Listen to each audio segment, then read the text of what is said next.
Welcome to success ગુરુ ધોરણ 10 વિષય ગણિત. આજે આપણે જોશું પ્રકરણ 5 નો એક મહત્વનો દાખલો. તો ચાલો શરૂ કરીએ. સૌથી પહેલા દાખલાની રકમ વાંચીએ. સમાંતર શ્રેણીનું 11મું પદ 88 છે અને 16મું પદ 73 હોય તો 31મું પદ શોધો.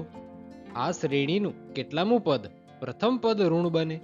આ દાખલો માર્ચ 2020માં બોર્ડ એક્ઝામમાં પૂછાયેલો છે, માટે ખૂબ જ ઇમ્પોર્ટન્ટ રહેશે. તો ચાલો હવે દાખલો ગણવાની શરૂઆત કરીએ. સૌથી પહેલા તો આપણે રકમમાં કીધેલું છે 11મું પદ 88 છે અને 16મું પદ 73 છે. તો સૌથી પહેલા તો તે લખી લઈએ. એ 11 બરાબર 88 અને એ 16 બરાબર 73 આપેલા છે આપણે.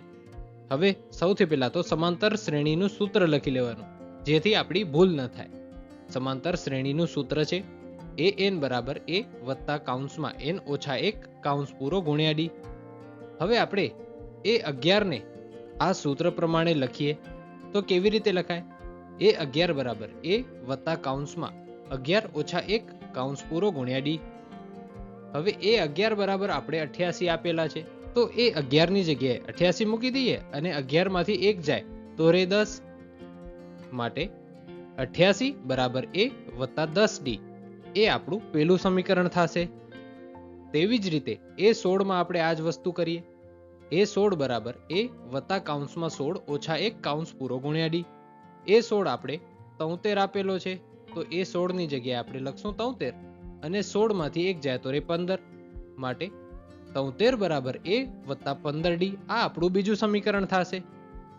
હવે આપણે ડી શોધવા માટે સમીકરણોની બાદબાકી કરવી પડશે. તો લખવાનું સમીકરણ 1 માંથી સમીકરણ 2 બાદ કરતા. હવે સમીકરણો લખી લઈએ. કૌંસમાં a વત્તા 10d કૌંસ પૂરો ઓછા કૌંસમાં a વત્તા 15d કૌંસ પૂરો બરાબર 88 ઓછા 73. હવે એક વસ્તુ યાદ રાખવાની, જ્યારે પણ કૌંસમાં સંખ્યા લખીએ ને બાદબાકી ટાઈમે, ત્યારે જે કૌંસની બારે હોય એ નિશાની બધી સંખ્યાની થઈ જાય. માટે અહીં કૌંસની બહાર આવતા જ એ ઓછા થઈ જશે અને 15d જે પ્લસ છે તે પણ ઓછા થઈ જશે. અહીં a વત્તા 10d ની આગળ કોઈ નિશાની નથી. કોઈ નિશાની ન હોય તો પ્લસ છે, માટે તેની નિશાની બદલશે નહીં. અને અહીં 88 ઓછા 73 કરીએ તો કેટલા રે? 15 રે. માટે આપણું આગળનું પદ થશે a વત્તા 10d ઓછા a ઓછા 15d બરાબર 15. હવે આપણે એ વાળા પદ ભેગા કરીએ અને ડી વાળા પદ ભેગા કરીએ તો એ અહીં પ્લસમાં છે, અહીં માઇનસમાં છે, તો એક એ માંથી એક એ જાય તો થઈ જશે 0, તો એ તો ઉડી ગયો. હવે વત્તા 10d ઓછા 15d થશે બાદ બાકી, પણ મોટામાંથી નાનું પદ બાદ કરવાનું. 15 માંથી 10 જાય કેટલા રે? 5 રે. પણ નિશાની મોટાની 15 મોટો કે 10 મોટો? 15 મોટો. માટે આપણે મળશે ઓછા 5d બરાબર 15. તો તે લખીએ ઓછા 5d બરાબર 15. હવે આપણે ડી ને એકલો પાડીએ તો ઓછા 5 ને બરાબરની બીજી સાઈડ લઈ જઈએ તો તે ભાગાકારમાં આવી જશે. માટે આપણું આગળનું પદ થશે ડી બરાબર 15 ભાગ્યા ઓછા 5. આવા ભાગાકારમાં હંમેશા એક વસ્તુ યાદ રાખવાની, જ્યારે પણ ધન સંખ્યા ભાગ્યા ઋણ સંખ્યા કરીએ તો જવાબ હંમેશા ઋણ સંખ્યા જ આવે. 5 ના પાડામાં 15 તો આવે જ છે, 5 તેરી 15, પણ જવાબ કેવો આવશે? ઓછા 3. માટે ડી બરાબર ઓછા 3. હવે આપણે એ શોધવા માટે સમીકરણ 1 અથવા સમીકરણ 2 માં ડી ની કિંમત મૂકવી પડશે. મેં અહીં સમીકરણ 2 માં ડી ની કિંમત મૂકી છે અને આગળ દાખલો ગણ્યો છે. સૌથી પહેલા તો સમીકરણ 2 લખી લઈએ. 73 બરાબર a વત્તા 15d. હવે ડી ની જગ્યાએ ઓછા 3 મૂકીએ તો આપણું આગળનું પદ મળે 73 બરાબર a વત્તા 15 ગુણ્યા ઓછા 3. 15 ગુણ્યા ઓછા 3 કરીએ તો મળે ઓછા 45. માટે આપણું આગળનું પદ થશે 73 બરાબર a ઓછા 45. હવે ઓછા 45 ને બરાબરની બીજી સાઈડ લઈ જઈએ તો તે વત્તામાં આવી જાય. માટે આપણું આગળનું પદ થશે 73 વત્તા 45 બરાબર a. 73 વત્તા 45 થાય 118. માટે આપણે એ બરાબર મળશે 118. હવે આપણે એ ની કિંમત અને ડી ની કિંમત મળી ગઈ છે. હવે આપણે કીધેલું છે કે 31મું પદ શોધો. સૌથી પહેલા તે શોધીએ. તો સમાંતર શ્રેણીના સૂત્ર પ્રમાણે લખવાનું એ 31 બરાબર a વત્તા કૌંસમાં 31 ઓછા 1 કૌંસ પૂરો d. n બરાબર 31 છે, 31મું પદ કીધેલું છે, માટે 31 માંથી 1 જાય તો વધે કેટલા? 30. અને એ ની કિંમત આપણે 118 મળી અને ડી ની કિંમત મળી આપણે ઓછા 3, તે પણ મૂકી દઈએ. એ 31 બરાબર 118 વત્તા 30 ગુણ્યા ઓછા 3. 30 ગુણ્યા ઓછા 3 કરીએ તો મળે ઓછા 90. તો આપણું આગળનું પદ થશે એ 31 બરાબર 118 ઓછા 90. 118 માંથી 90 કાઢીએ તો રે 28. માટે આપણું 31મું પદ થશે 28. માટે એ 31 બરાબર 28. હવે આગળ કીધેલું છે આ શ્રેણીનું કેટલામું પદ પ્રથમ પદ ઋણ બને. ઋણ એટલે ઓછાકાર.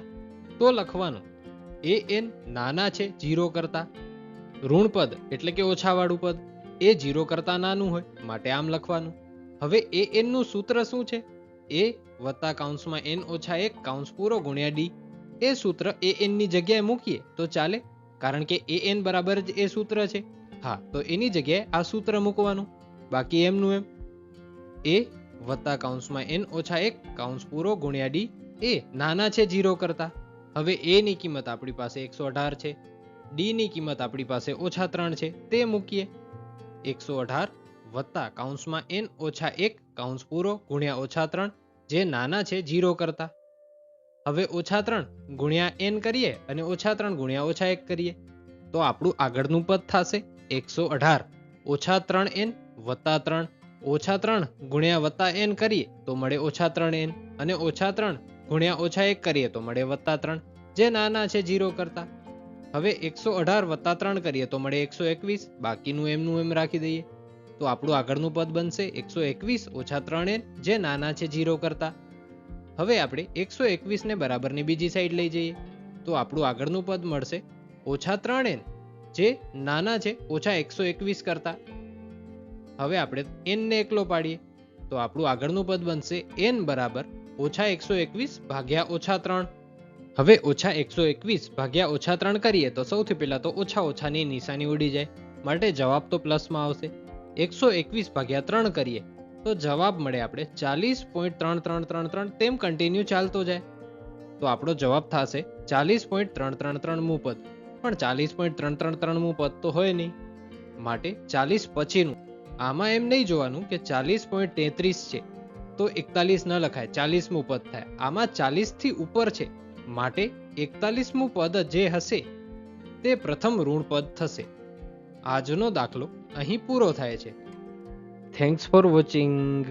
જો તમને દાખલો સમજાઈ ગયો હોય તો વિડીયોને લાઈક કરજો અને આવા જ એજ્યુકેશનલ કોન્ટેન્ટ માટે ચેનલને સબસ્ક્રાઇબ કરજો.